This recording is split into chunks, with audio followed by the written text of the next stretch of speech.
I'm your host and Commissioner Tom Anderson, welcoming you to the second episode of Weekly Wiffs of our third season. Opening day is officially in the books, and it certainly was a doozy. This week brought new power rankings, controversy, and more anticipation for Sunday. This Sunday's schedule is Cubs at River Cats and Warriors at Lemurs, both at 11:45. Next is the Rhinos and Gators, and the River Cats at Warriors, each at 12:45. And then we got the Gators at Cubs at 1:45. And finally, a primetime matchup between the Rhinos and Lemurs. I'll see you guys later. Now I'm going to head over to VP Dan Anderson with the Inside Scoop. Dan?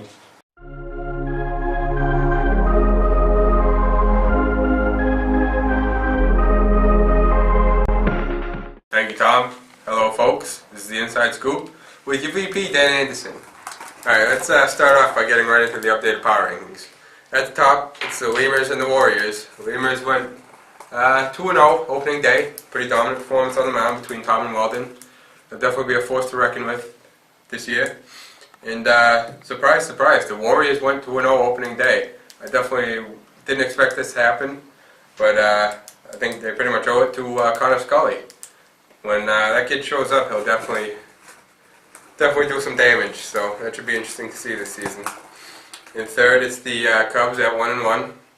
You know, they got Dylan on the mound, which is pretty decent, but after that, it's just kind of up in the air because they don't really have decent pitching after that. So that should be interesting this season. And surprisingly, the Gators are in fourth at 1-1. Honestly, I was expecting this team to be terrible. I did not even enjoy myself opening day. Like, I was super depressed. Yeah, no words. No words. But Joey Posk, he stepped up big for the Gators. He had, 2 home runs? Mm-hmm. Yeah, 2 home runs. Where was that power? Must have been storing it away in his ass. Alright, and then at the bottom we got the River Cats and the Rhinos at 0-2. River Cats, I feel like they had the possibility of winning at least one game, but just bad luck. And GM Eric Anderson made the bad decision of removing himself when he should have just finished up the game. And I think that came to bite him in the ass. And then the Rhinos, that was atrocious. You guys gotta get your shit together. Get committed, form a game plan, get your shit together, and I wanna see you win at least one game next weekend. Alright, I'm counting on you guys, so you better not fuck around. I also want to remind you guys to get your league fees and your shirt money in, because, you know, season's already started, so we need that money. Get it in. Alright, that's all for the Inside Scoop. Coming up next is Across the League. I'll see you guys next week, fuckers.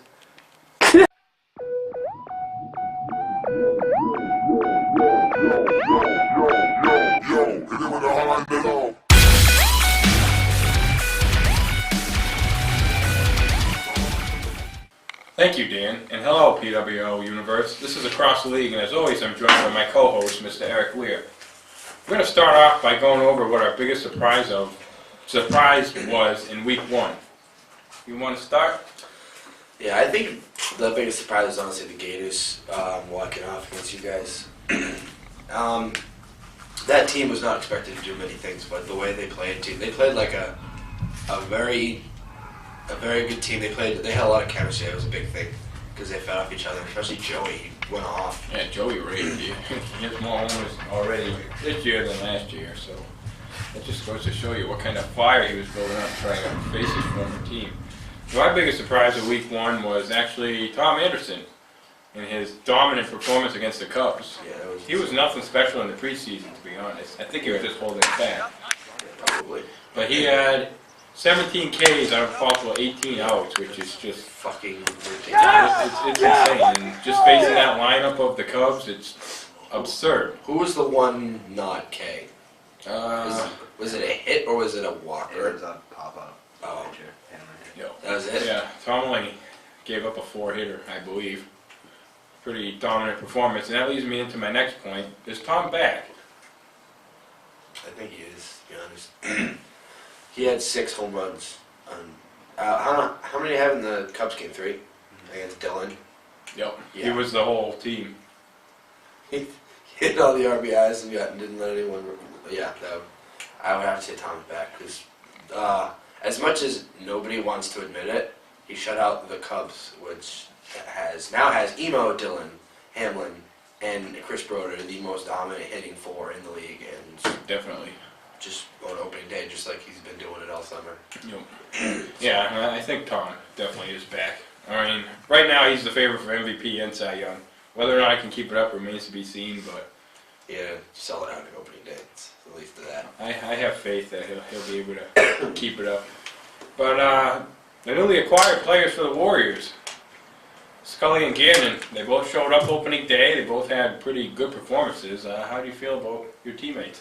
I can't be happier with the output I got from everyone on Sunday, especially from Tom, because he was kind of my main focus when I went into the draft. I just needed someone, a solid all-around player, and that might, maybe not a sleeper at 5, but I know nobody else really had their eye on him, so took advantage of that.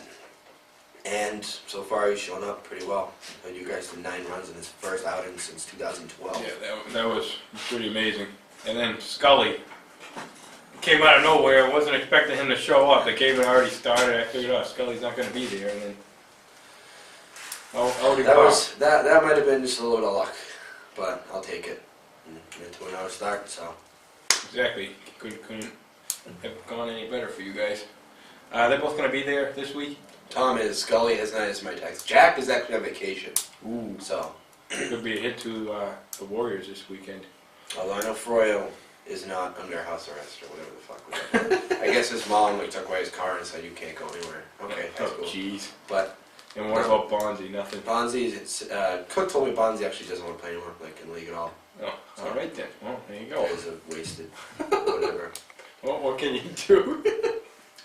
But, yeah, that being said, I have 5 players on my roster, entire roster. That's probably an all-time low for me, because last year I had the max. Max, yeah.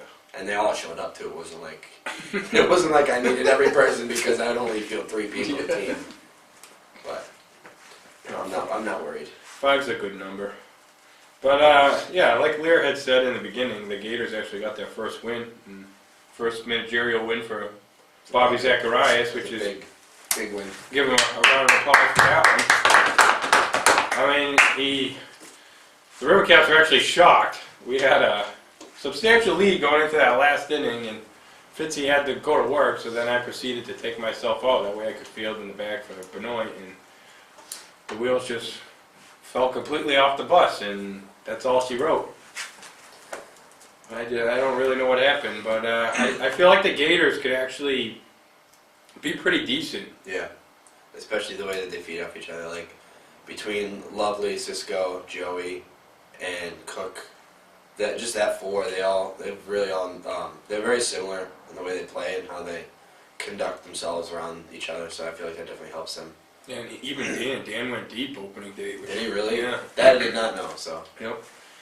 Dan went deep once in that last inning, and Joey friggin' walked it off with a grand slam, so it's like, I wonder where that power was these past few years. We're missing it now. But there's one team that is actually a lot worse off than the Gators right now, and that appears to be the Rhinos. What the hell is up with them? I don't know. I was going into that game expecting to kind of rekindle the rivalry we had last year, because from week 2, it was always a close contest, because we ended up walking off, and then they won the next game, and then they came down to the last game of the season to determine the playoff spot. So I was really excited to play them this year, and it was just really kind of disappointing. And it's not like they couldn't field a team or they weren't there. It's like they had most of the roster there. Kyle, Keish, Nate, and Dean included. And that's a good 4-man team. And Zach, sorry, Fred Moreno. But that's not a bad team. That's a great team. They're all good. They all can hit, and they're all good fielders. Yeah, I don't know why they didn't perform, because they all have potential, better potential in my team, at least in that game, in that roster. But no, I definitely have to agree with you there, and I feel for some reason like Keyshawn really didn't want to be there. And then the whole thing with Keish and Nova, sometimes it appears like they don't really take it serious, and I know for a fact that's bothering a couple of their teammates, and whether or not that's going to result in anything, we'll see in the not-so-distant future. But Marlins better pick it up because right now it's looking like the Gators will probably get that 5th spot, and the Rhinos are going to be left out of the playoffs unless they pick it up. Unless other moves are made, because recent news has shown that both Nate and Randall want off of the Rhinos. So Yeah, we'll see. It's going to be interesting the next couple of days. But the biggest thing with the Gators on whether or not they will get a playoff spot, obviously, is their pitching, because yeah, they pitched pretty decent with Cook and Joey against me, and then they didn't even show up in that second game against the Lemurs. well, not much can be said about those bats either. But what did they? Did they start with Joey? Or did Yeah, yep. And then Lovely came in, and then it was a slugfest. It was over before it started. But that's the big thing. You got to have faith to be able to beat the Lemurs. The Lemurs are beatable. Anybody can have a bad day, so. That being said, I feel like I'm really confident going into this Sunday, going to the matchup game for the 1 seed. Just get that out now. I couldn't be more excited. And that actually leads me into my next point, Mr. Lear. What is your number 1 game for this week? I think I know what my number 1 game for this week would be. It would be Warriors for the 1 seed. Because should we not upset because we're tied, should we beat the Lemurs and go 3-0 and claim the number 1 seed, Yeah. I just throw up a giant middle finger to every single other person in the league that has ever taken a sneaking dub on me, so it'd be nice. But on the same token, if they do win, we can still go 3-1 by beating you bastards again. Yeah. It'd be fun. Hopefully not. We'll see. But I don't know. There's a lot of good things that could happen Sunday for me, and there's a lot of things that could go wrong. But it's part of Wiff. But I couldn't be more excited, and I'm up to the challenge. Yeah, I think that is going to be a huge game. I mean, it is still very, very early in the season, but you always want to get off on the right foot. And Yeah. the big thing with my team is I always start from the beginning of the season, and I start picking it up after the All-Star break. So I'm hoping I can start out sooner this year than I did last year when I started 0-8, but we'll see. But yeah, that's probably going to be a huge game. And the other game I'm really looking forward to is actually the Rhinos versus the Gators. Yes, actually, I didn't think about that. Should be. I don't want to say it'd be the bottom of the barrel game, but I feel like it'll definitely kind of give us a better idea of which team really wants that playoff spot better, even it being week 2. Because, like you said, ultimately it's going to be better than them 2 for the 5 seed, unless the Rhinos can really turn it around and get some wins racking up. Mm-hmm. But I think it should be a close game, right? I think the Gators can wrap it up if they still have and the Rhinos still have their internal team issues. Definitely. That's the big thing. The Gators definitely want it more right now. But from what I hear from the GM of the Gators, he's going to have a small team this year compared to this week compared to what he had last week. So we'll see if that will come into play. Because I know there's a couple of his players on vacation. Yep. So yeah, it's definitely going to be interesting. And then I'm just going to finish off by talking about the power rankings a little bit. I actually tend to agree with the rankings right now. Yeah, I would agree. I'm very happy with them too. Yeah, Lemurs are 1. The Warriors are at 3 right now, even though they're undefeated. But I'm not ranking my team above the Cups. Yeah. I can't even. I just can't. Yeah, that's the big thing right there. And I agree with my team at 4. I mean, my team, we were competitive in both games, but our elderly status just caught up to us apparently. And I feel like that. we lost it. I feel like our game could go either way, to be completely honest with you. Because you guys almost came back. I was hoping. So it's just a matter of one pitch. So That's the thing. Later on in the season, I hope I get to see Ginn again. I haven't seen that kid in many years, and he definitely had his stuff working. Yeah. So yeah, he pretty much has the rookie of the year wrapped up at this point. So. Hey, depending on that, I'm gonna pause you there just to humor Tom for this week's installment, because I think that after this week it will be set in stone because they go head to head.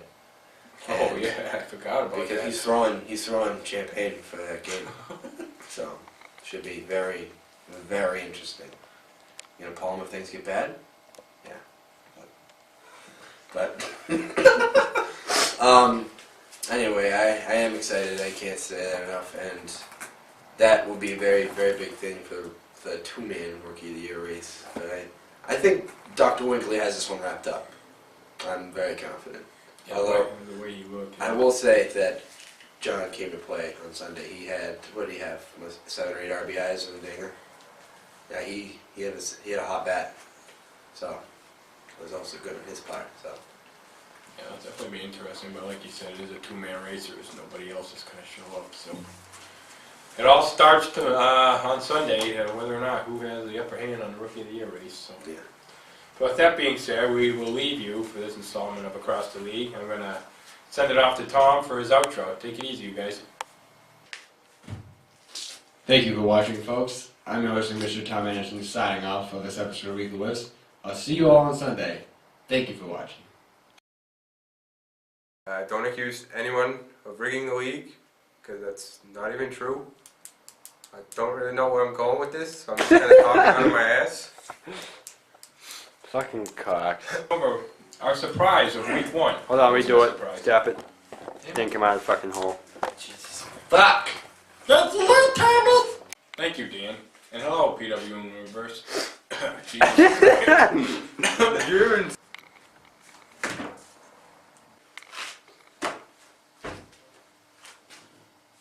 Hello, folks. I'm hosting Mr. Tom Anderson, welcoming you to the second episode of Weekly Wiffs of our third season. Opening day is officially in the books, and it certainly was a doozy. This week brought new power rankings, controversy, and more into